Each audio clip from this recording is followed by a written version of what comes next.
If the New Testament was written by eyewitnesses and is not a fabrication from later imposters, then they should be able to get most of their facts right about that time period. In other words, in telling of the history and ministry of Jesus and the apostles, the author should be able to paint Jesus in the correct culture, region, and with other historical figures. So they should get the names of towns, rulers, cultural aspects, geography, and customs correct. Like, for example, if someone from the year 3000 discovered a book about the history of our time, to know whether it was written by an authentic eyewitness of this culture and not an imposter from a few centuries later, the author should be able to get several facts right. Like, they should not mix up the order of presidents, place cities in the wrong state, or ascribe customs from the 1800s to the 21st century. In the same way, if the New Testament was written by eyewitnesses of the ministry of Jesus from 1st century Judea, they should get their facts correct about the region and culture. Likewise, the broad historical facts in the Gospels should be confirmed by other historical sources. And when we look at the evidence, this is exactly what we see. We find multiple secular sources attesting to the life and ministry of Jesus, confirmation in archaeological finds, and how the New Testament perfectly coheres with ancient history. Starting with the first one, we actually have 7 sources outside of the New Testament which mention the existence of Jesus. 3 major ones go even further. Tacitus, writing around 100 AD, says that Rome suffered a great fire in 64 AD, and many blame the Emperor Nero. To get rid of the rumors, Tacitus says, "Hence to suppress the rumors, he falsely charged with the guilt, and punished with the most exquisite tortures, the persons commonly called Christians, who were hated for their enormities. Christus, the founder of the name, was put to death by Pontius Pilate, procurator of Judea, in the reign of Tiberius."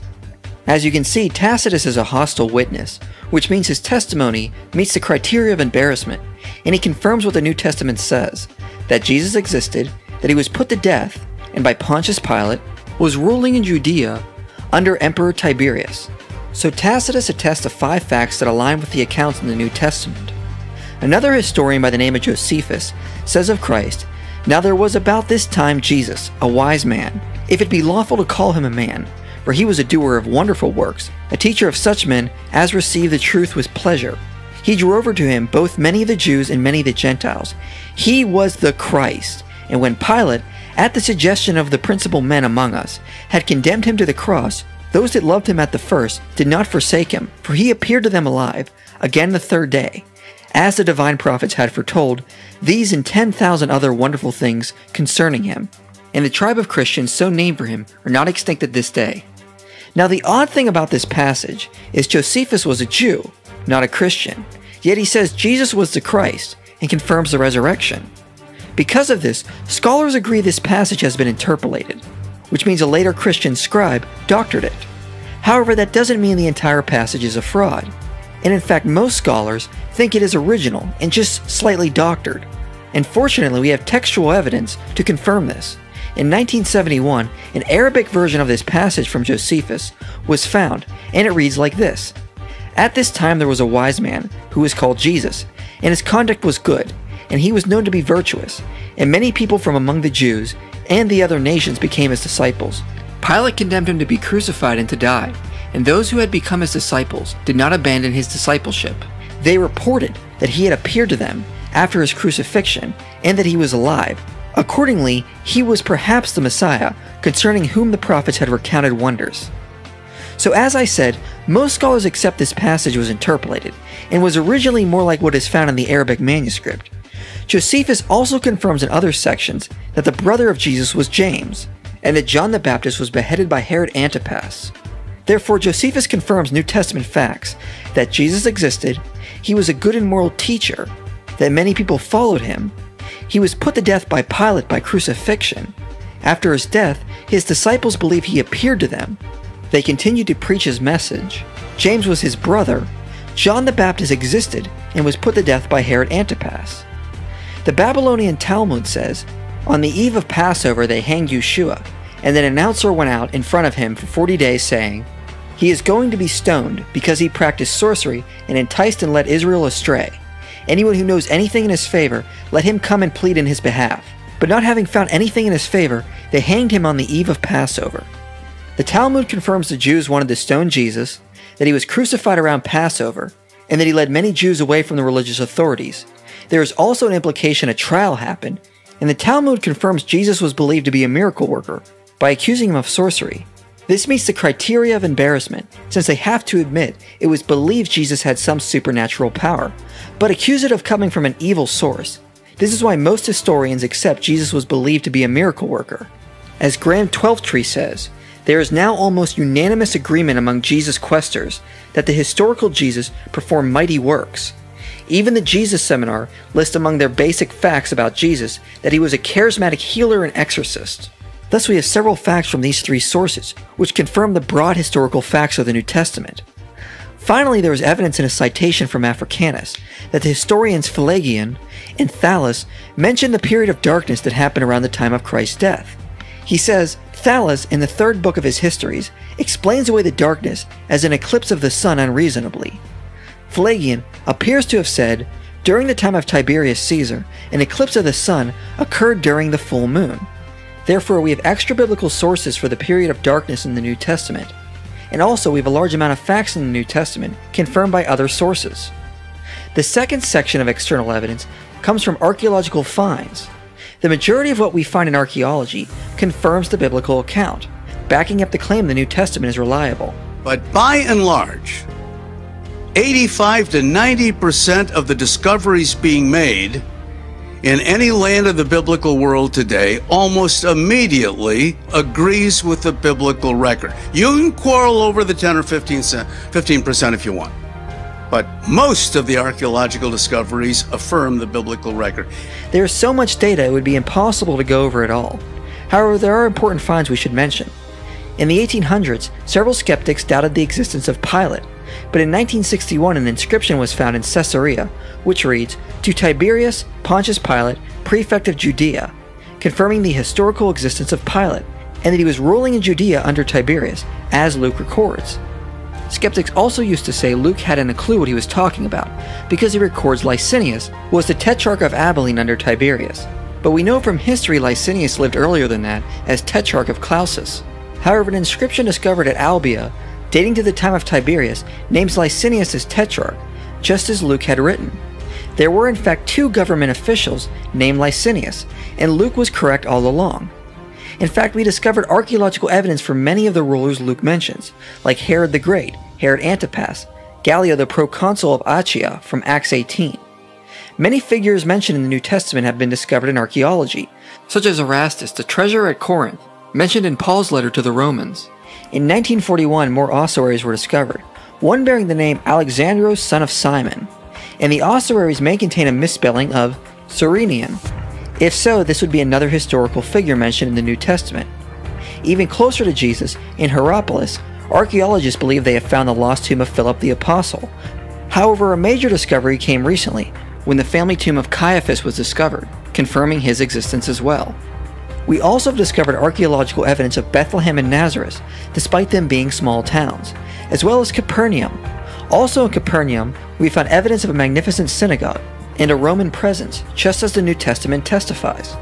In Jerusalem, we have found archaeological evidence for the remains of a pool of Bethesda and a pool of Siloam.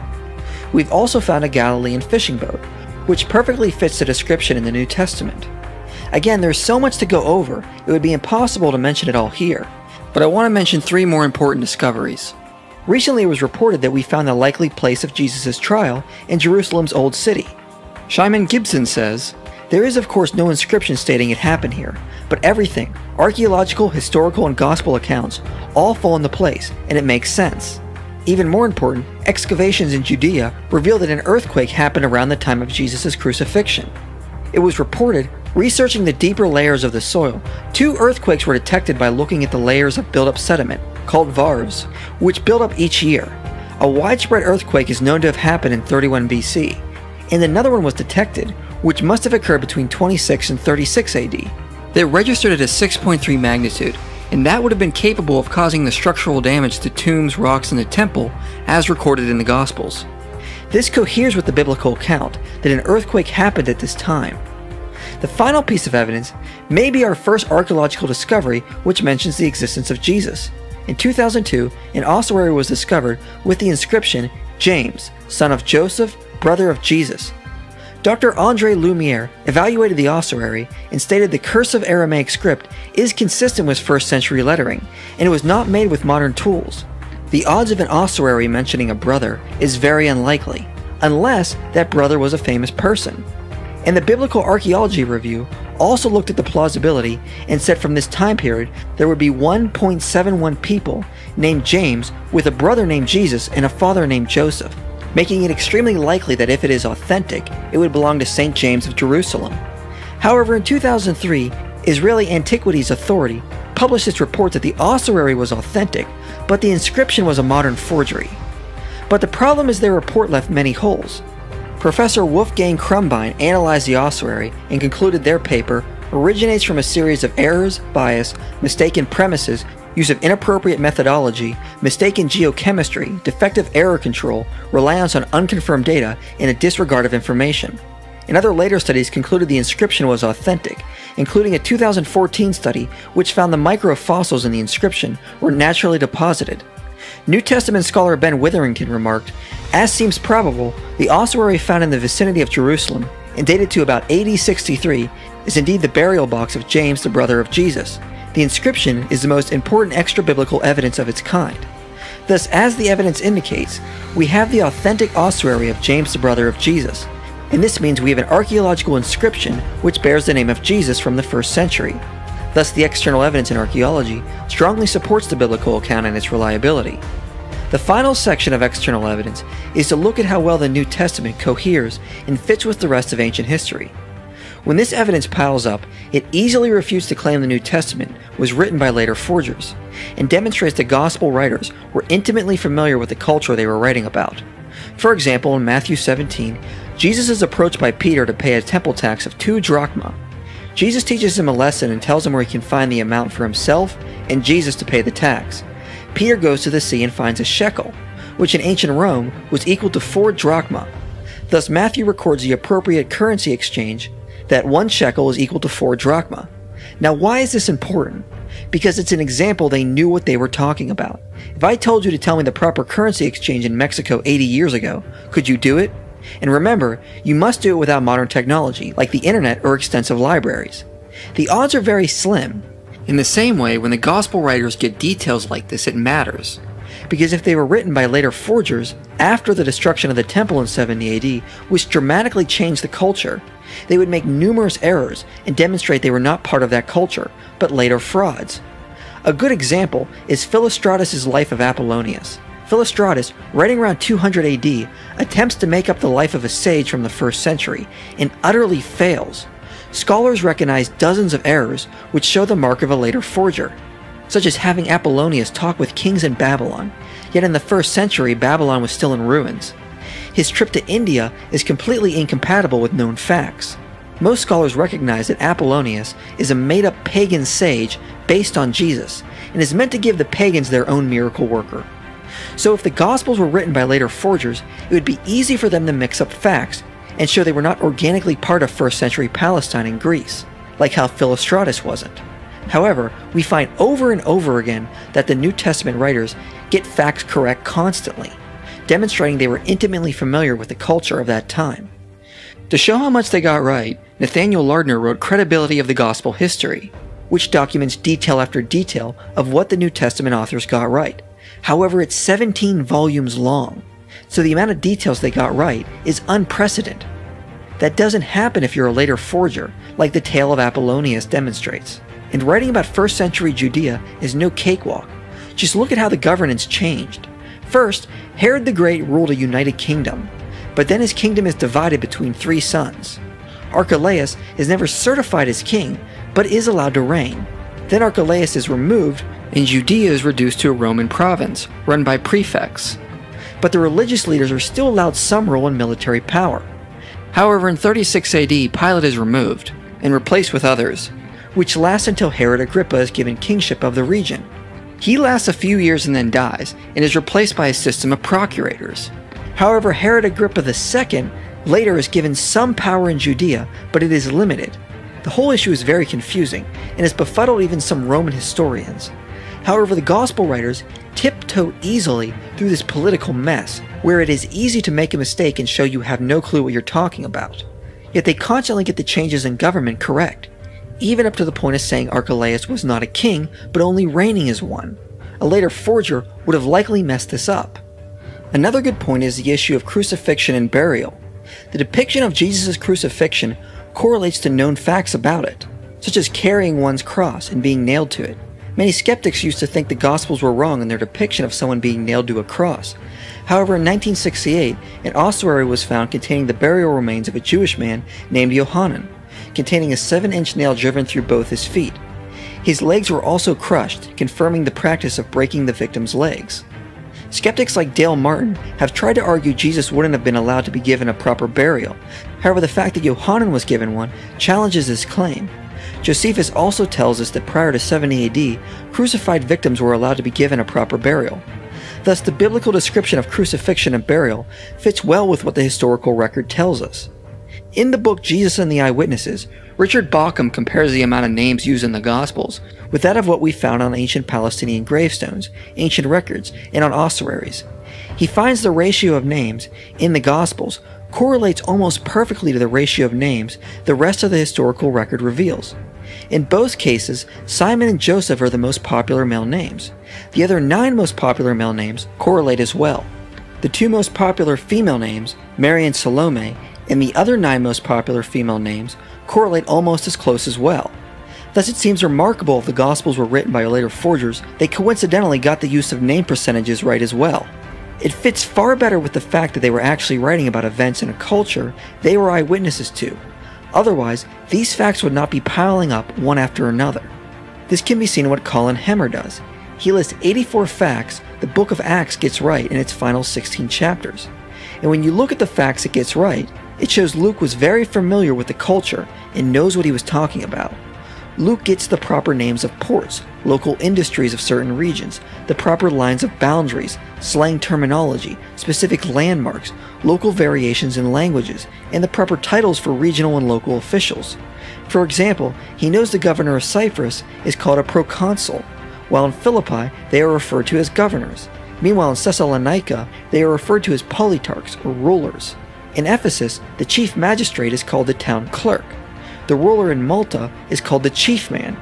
In Athens, Areopagites is a title for a member of their court, and so on and so on. You do not get this kind of accuracy unless you are very familiar with what actually took place, and you do not get that unless you are or work directly for the eyewitnesses of the events.